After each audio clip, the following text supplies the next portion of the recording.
Detail video के साथ हाजिर हैं। अगस्त का महीना है 2024, ताकि आपको आइडिया हो कि जी कितनी इन्वेस्टमेंट की ज़रूरत है। इस तरह का एक रेस्टोरेंट आपके इलाके में लाजमी होगा, इसी नाम से या चेंज नाम से। इनका मेन्यू आमतौर पे सेम होता है, जिसके अंदर आपको फास्ट फूड में वही बीफ, जिंगर, ब्रोस्ट, चाइनीज़ के आइटम मिल जाते हैं और बारबेक्यू के वही आइटम मिल जाते हैं। अच्छा, एक मेन जो है ना वो बड़ा ब्रांड है हॉट एंड रोल। उसके बाद जो है ना उन्होंने कुछ अपनी फ्रेंचाइजिंग की, लेकिन फिर लोगों ने अपने नाम से छोटे छोटे उसी सेम थीम से सेम सिमिलर नाम से जो है ना खोल लिए। इनका उनसे कोई ताल्लुक नहीं होता, लेकिन इनका टेस्ट ऑलमोस्ट सेम ही होता है, क्योंकि जो है ना वो आइडिया हो जाता है ये एक नॉर्मल सा मेन्यू है और ये इलाके में चल भी जाता है। अगर मैं एक रेस्टोरेंट की इन्वेस्टमेंट की बात करूं ना, तो रेस्टोरेंट का सबसे जो मेन पैसा लगता है वो लगता है किचन इक्विपमेंट में। अच्छा, ये सारा लोकल इक्विपमेंट है भाई, ये जो है ना वो कोई ब्रांडेड नहीं है, तो भी ये बहुत महंगा है। मैं अगर आपको बताऊं एक फ्रीली एस्टिमेट कि अगर आप इस तरह का रेस्टोरेंट खोलने जाते हैं ना, तो आपको इन्वेस्टमेंट जो टोटल चाहिए वो 35 से 40 लाख रुपए चाहिए, 10 लाख बैकअप पे चाहिए। लेकिन ये सिर्फ ये जो इक्विपमेंट रखा हुआ है ना, ये तमाम 18 से 20 लाख रुपए का इक्विपमेंट है भाई। और ये अल आसिफ से आपको ऑर्डर पे मिल जाएगा, या कोई रेस्टोरेंट अगर बंद हो रहा होता तो वहां से सस्ता मिल जाएगा। अगर मैं इस तरह के मेन्यू की बात करूं, तो इस किचन के अंदर आपको बीच में एक टेबल चाहिए होती है जहां पे आप अपना प्रेप करते हो, ठीक है ना। तमाम चीजें यहाँ पे रखी होती हैं, बर्गर भी यहीं पे असम्बल होता है, चाइनीज भी यहीं पे असम्बल होता है। साइड में एक लाइन चल रही होती है जहां पे आपको एक ये हॉट प्लेट मिलती है पराठा बनाने के लिए, फिर एक बर्गर बनाने के लिए। फिर सामने आप ये देख सकते हैं जो है वो क्या कहते हैं, डबल बास्केट वाला एक फ्रायर रखा हुआ है, जिसमें एक तरफ ब्रोस्ट और एक तरफ फ्राइज बनते हैं, ठीक है। जिंगर बर्गर भी इसी में बनता है। एक हॉट प्लेट साथ रखी हुई है, ठीक है ना। तो ये चीज उस पर हॉट प्लेट पे आपके सैंडविच भी गर्म होते हैं, आपका अंडा बनता है, आपका जो है ना वो पराठे इस वाली हॉट प्लेट पे बनते हैं। फिर एक आपको काउंटर चाहिए होता है रोल के लिए, सही है ना। एक फ्रिज चाहिए होता है ज़ाहिर है सामान रखने के लिए, सिलेंडर लाजमी ज़रूरी है क्योंकि यहाँ पे जो है रेजिडेंशियल गैस तो होती नहीं है। फिर आपको ऊपर एक शेड चाहिए होता है कि वो एसएस की शीट का लाजमी, ताकि आग ना लगे, ठीक है ना। इस तरह की एक टेबल, ये तमाम एसएस की शीट की बनी हुई है ताकि ये आग ना पकड़े। बाहर ये लकड़ी का काम हुआ है, लेकिन ये जितनी भी चीज़ें जो किचन के अंदर है, ये आप सामने इक्विपमेंट देख रहे हैं जो पूरा बारबेक्यू का बना हुआ है ना, ये पूरा। और ये आप देख रहे हैं सामने जो है ना वो एग्जॉस्ट का पाइप लगा हुआ है ताकि किचन के अंदर गर्मी ना हो। तो ये तमाम चीज़ें जो है ना बहुत महंगी हैं आज के दौर में। 18 से 20 लाख रुपए आपको चाहिए सिर्फ इसके लिए। इस तरह का रेस्टोरेंट बनाने के लिए आपको 35 से 40 लाख रुपए चाहिए। कहाँ कहाँ पैसे खर्च होंगे सब मैं आपको बताता हूँ। अब ये एक रेस्टोरेंट के पास इनके पास बैठने की जगह नहीं है, थोड़ी सी टेप कुर्सियां इन्होंने रखी हुई हैं। एक इन्होंने जो है ना खूबसूरत सा सामने एक शॉप पे बनाया हुआ, ज़्यादातर इनका टेक अवे पे काम चलता है। मेन्यू आपको इनका पता है, फास्ट फूड, चाइनीज़, वही बारबेक्यू, ठीक है ना। अब ये आप देख रहे हैं ये तमाम ये जो एक बना हुआ है, ये पूरा जो बारबेक्यू के ऊपर आप देख रहे हैं ये पूरा एक पाइप जा रहा है, अगर आपको नजर आ रहा होगा। ये बिल्डिंग वालों ने कंप्लेन कर दी थी, तो इनको अपना धुआं ताकि ऊपर निकले, बिल्डिंग के घरों में ना जाए, तो ये लाजमी होता है आपको पूरी चिमनी बनानी पड़ती है। चिमनी 50-60 हज़ार रुपए की बनती है। मजाक नहीं कर रहा, बड़ा बहुत महंगा है। आपको लग रहा होगा भी इतना सा पाइप, ये बहुत महंगा है, ठीक है ना। तो रेस्टोरेंट के काम में सारा महंगा जो है ना वो किचन का इक्विपमेंट होता है, जो बारबेक्यू, चाइनीज, फास्ट फूड के लिए इक्विपमेंट आ रहा है। बाकी कोई ऐसा खास खर्चा नहीं है। बाकी लाइटिंग है, इन्होंने जो है ना कलर चलर कराया हुआ है, एक काउंटर बना हुआ है, एक रूम कूलर रखा हुआ है। लेकिन इसके अलावा जो है ना इसमें कोई खास इन्वेस्टमेंट नहीं है। इसका रिटर्न कितना है, चीज़ें कितनी है, वो तमाम अभी मैं आपको डिटेल देता हूँ।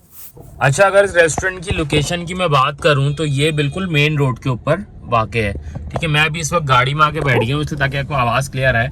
मैंने आपको इन्वेस्टमेंट बता दी कि भाई अगर आप आज के दौर में इस तरह का रेस्टोरेंट खोलते हो तो आपके कितने पैसे लगेंगे, कितना आप पैसा महीने का कमा सकते हो, ये बड़ा मेन एक सवाल है। दूसरा सवाल ये, इस तरह के रेस्टोरेंट बहुत खुलते हैं, रेस्टोरेंट बंद हो जाते हैं। सबसे पहली चीज़ ये है कि रेस्टोरेंट जो होता है ना वो दिखने में, जो बंदा भी रेस्टोरेंट खोलना चाहता है जब वो रेस्टोरेंट देखता है ना, उसको बड़ा जो है ना फैसिनेटिंग बिजनेस लगता है। लोग बैठे हुए हैं, खाना जा रहा है, या दोस्त यार भी आ गए उनको भी खिला दिया, कोई जो है ना घर वाले लोग देखते हैं अरे इसका रेस्टोरेंट है। लेकिन वो बहुत ही मुश्किल, मैं बोलता हूँ बहुत ही टफ काम है। क्यों? क्योंकि ये साल के 365 दिन होता है। जिस दिन वीकेंड होता है उस दिन काम ज्यादा होता है, आपकी छुट्टी कोई नहीं होती, ईद हो बकरीद हो आपको रेस्टोरेंट आना है, ठीक है। अब बात करते हैं प्रॉफिट की। देखें जी, जब आप इतनी इन्वेस्टमेंट लगाते हैं तो आपको महीने का ये रेस्टोरेंट कितना बचा के दे रहा होगा, एक अंदाजन आपको। अगर आप आज के दौर में इतनी इन्वेस्टमेंट लगा के 30 से 35 लाख रुपए रेस्टोरेंट खोलें, तो ये रेस्टोरेंट आपको आराम से महीने का 1.5 से 2 लाख रुपए बचा के दे सकता है। और अगर अच्छा चल गया, कहते हैं ना खाने का काम अगर अच्छा चल गया तो आप बहुत कमा सकते हो। ये मैं आपको मिनिमम बता रहा हूँ, 1.5 से 2 लाख रुपए आप स्टार्टिंग रखो अगर आपका रेस्टोरेंट चलना शुरू हो जाए, ठीक है। और आप इस रेस्टोरेंट से 4-4, 5-5 लाख रुपए लिमिट तक महीना कमा सकते हो। 5 लाख इस हद, उससे ज्यादा नहीं कमा सकते। अब बात यह है कि रेस्टोरेंट तो भाई ये रोज खुलते हैं और बंद होते हैं। अब ये रेस्टोरेंट्स क्यों रोज खुल रहे हैं बंद हो रहे हैं, उसका एक बहुत बड़ा पार्ट ये है मेरे भाई कि जितने भी रेस्टोरेंट्स होते हैं ना उनको मैनेजमेंट समझ नहीं आती। भाई आज मैंने जो है 35 हज़ार रुपए की सेल करी। अब वो 35,000 रुपये क्या मेरा प्रॉफिट है? जी नहीं, वो मेरा प्रॉफिट नहीं है। वो जो 35,000 रुपये मैंने सेल करी, उसमें से जो मैंने चीज़ें खरीदी, जो मैंने खर्चा निकाला, जो मेरी लेबर कॉस्ट है, जो मेरी चीज़ों की कॉस्ट है, वो निकालने के बाद जो बचा वो मेरा प्रॉफिट है। अगर कुछ भी नहीं बचा तो इसका मतलब आज का दिन मेरा लॉस में गया है, फिर मैं कल बैठूंगा कमाने। फिर इस तरीके से महीने का हिसाब बनता है। लोग किस तरह फंसते हैं, लोग अब लोगों को ना कैश फ्लो संभालना नहीं आता।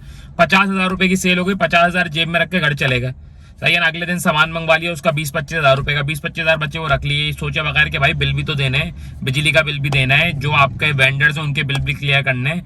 तो ये एक बहुत बड़ा सिस्टम होता है, इसकी एक बहुत बड़ी साइंस है। ये तमाम चीजें मैं आपको इस तरीके से वीडियो के अंदर बैठ के तो नहीं समझा सकता कि आपने किस तरीके से पैसा रोल करना है, किस तरीके से वेंडरों के पैसे क्लियर करने हैं, किस तरीके से अपनी कॉस्ट निकालनी है, किस तरीके से अपनी कमाई बनानी है। आमतौर पर जो रेस्टोरेंट में हम जिस तरह काम करते हैं, हम अपनी सैलरी फिक्स कर लेते हैं कि जी आप महीने का 1 लाख रुपए मैं ले रहा हूँ एग्जाम्पल के तौर पर। तो वो अगर 1 लाख रुपए लेने के बाद रेस्टोरेंट नुकसान में जा रहा होता तो मैं अपना खर्चा लेता रहता हूं। क्यों? ताकि जी मैं तो कम घर में काम कर रहा हूं, मेहनत कर रहा हूं, एफर्ट कर रहा हूं, तो मुझे भी तो पैसा चाहिए ना अपने खर्चे के लिए। तो ये तो एक बात हो गई, लेकिन इसमें बहुत सारी चीजें होती हैं जो इसकी अगर मैं आपको डिटेल देने बैठूं तो वीडियो को घंटों तक निकल जाएगी, 1 घंटे 1.5 घंटे की हो जाएगी। तो ये तमाम चीजें, इसके कोई पैसे नहीं। मैं हमेशा बोलता हूं अगर मैं कुछ सिखा सकूं किसी को फ्री ऑफ कॉस्ट, कोई रेस्टोरेंट खोलना चाह रहा है, वो हमसे मिलना चाह रहा है, वो पूछना चाह रहा है कि भाई कैश फ्लो, वेंडर्स किस तरीके से क्लियर किए जाते हैं, किस तरीके से सिस्टम चलता है, रोज का जो कैश आ रहा है वो किस तरीके से घुमाना होता है, और जो उस कैश से किस तरीके से आप दिन ब दिन एक वेंडर को क्लियर करते रहते हो, और फिर रेस्टोरेंट का सिस्टम भी चलते रहे, हमें भी पैसे मिलते रहे, तो एक पूरा सिस्टम होता है। ये मैं फ्री ऑफ कॉस्ट, कोई पैसे नहीं, कोई चार्जेस नहीं। कोई ना लोग अक्सर यूट्यूब पे कोर्स बना के बैठे होते हैं, जी 2,000 रुपए का कोर्स है हमारा। नहीं जी, कोई कोर्स वोर्स नहीं है, फ्री ऑफ कॉस्ट है। आए कभी बैठे कहीं पे बैठ के हम आपसे डिस्कस करके बताते हैं। हाँ, रेस्टोरेंट कंसल्टेंसी का काम है। अगर आप पूरे रेस्टोरेंट की कंसल्टेंसी लेते हैं उसके फिर पैसे हैं, वो फिर एक डिफरेंट सेटअप होता है कि जब हमें रेस्टोरेंट बना के दें, क्या क्या सर्विसेज आप मांग रहे हैं। लेकिन अगर आप एक रेस्टोरेंट खोलना चाह रहे हैं, एक नॉर्मल मीटिंग के यार किस तरीके से सिस्टम बनता है, तो इसके आप आ जाएं, कभी बैठें, कभी बात करें, आपको पूरा सिस्टम समझा देंगे A to Z कि किस तरीके से काम होता है, ठीक है ना। और इस तरह की मजीद वीडियोस देखने के लिए बिजनेस से रिलेटेड कि आप किस तरीके से कारोबार कर सकते हैं, आप किसी के कारोबार से फायदा कैसे उठा सकते हैं, मेरे चैनल नबील एंड बिजनेस को लाजमी सब्सक्राइब कर लें, ताकि जो है ना आपके पास जो है ना वो वीडियोस आती रहे। अपना ख्याल रखें, फी अमानिल्लाह।